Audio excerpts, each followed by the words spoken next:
دنیاوی اعتبار سے بہت شیڈول بناتے ہیں، گوشوارے بناتے ہیں، ہمیں یہ کرنا ہے، تعلیمی اعتبار سے ہمارا یہ گول ہے، اسے اچیو کرنا ہے، کاروباری اعتبار سے ہمارے یہ گولز ہیں، ترقی کے حوالے سے آج سے 5 سال بعد یہ ہوگا۔ یہ جو ماہ رمضان المبارک ہے، اس کو کس طرح شیڈول کیا جائے، آپ نے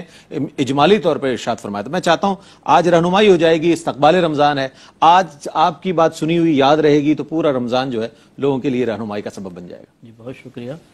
لیکن سب سے پہلے تو عبادات کا انتخاب کیا جائے، جس میں فرائض بھی ہیں، واجبات ہیں، مستحبات ہیں۔ مثلا 5 نمازیں تو فرض ہیں ہی ہیں،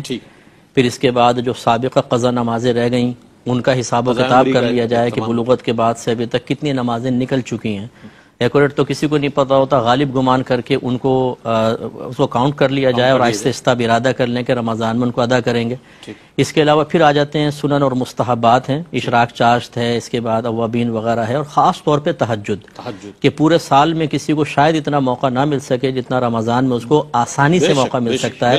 سحری کے لیے اٹھتے ہی ہیں، فجر کے لیے وضو کرنا ہے، پہلے وضو کریں، 2 رکعت نماز پڑھیں، سحری کر لیں، تو یہ بہت ہی اچھا ہو جائے گا کہ پورے رمضان میں کم از کم آپ یہ کہہ سکتے ہیں کہ میں تہجد گزار رہا۔ سبحان اللہ۔ اس کے علاوہ پھر قرآن پاک کی تلاوت ہے، اذکار الہیہ ہیں، جیسے حضرت نے اشارہ فرمایا کہ سرکار نے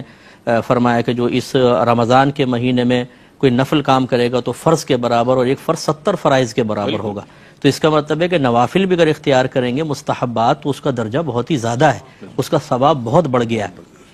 اس کے علاوہ پھر تعلیم و تعلم سب سے زیادہ ضروری ہے۔ آج کل اپنے گھروں کے اندر ہے اور آن لائن ایجوکیشن بہت آسان ہو گئی ہے، تو ایسا اگر کوئی ان کو سلسلہ مل جائے کہ کہیں فرض علوم سیکھنے کا موقع مل رہا ہے، کہیں پر کوئی اور چیزیں سکھا رہے ہیں، تو اس کلاس کو جوائن کریں اور ایک اپنا ٹائم جو ہے وہ ضرور تعلیم و تعلم کے لیے بھی رکھیں۔ اسی طرح گھر میں بچے ہیں، بچوں کو اگر آپ مصروفیات نہیں دیں گے تو وہ کھیل کود اور شور شرابے میں ٹائم گزاریں گے، ان کے لیے بھی اسی طریقے سے ایک اسکیڈول تیار کریں کہ بھئی اس ٹائم اٹھنا ہے، سحری کرنی ہے، پھر اس ٹائم تک اس ٹائم سو جائیں، پھر آپ نے اٹھ کر نماز پڑھنی ہے، فلاں قرآن پاک کی تلاوت، دیگر چیزیں، اس طریقے سے۔ تو پورا گھر جو ہے وہ پورے مہینے اگر ایک مستقل بنیادوں پر اس طرح عبادات کو اختیار کرے گا تو ایک تو اکابرین کی یاد تازہ ہوگی کہ یہ تو ہم 1 مہینے کا شیڈول تیار کر رہے ہیں، ان کی زندگی کا ہر لمحہ اسی کے تابع تھا، ہر گھر ایک انسٹیٹیوشن بن جائے گا بالکل، اور اس کے پھر اثرات اگلے پورے سال پر مرتب ہوں گے۔ حقیقی طور پر جس نے رمضان کی قدر کر لی، اس نے گویا کہ اپنی قدر کی ہے، اللہ تعالیٰ کی بارگاہ میں باقدر بنے گا۔